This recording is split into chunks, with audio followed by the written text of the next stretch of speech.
Hey guys, and welcome back to this channel. In this video I'll be showing you guys how you can basically blend your videos on CapCut PC. So select your videos and put the overlay on top. Go to basic, go to blend mode, and choose the blend mode that you want. I'm going to choose linear burn for mine. Then to blend these even more, go to mask and select the split button and just put it in the middle of the two videos.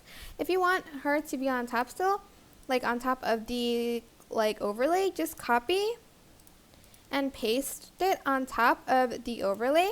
Then go to cutout and select auto cutout. So you'll see results like this.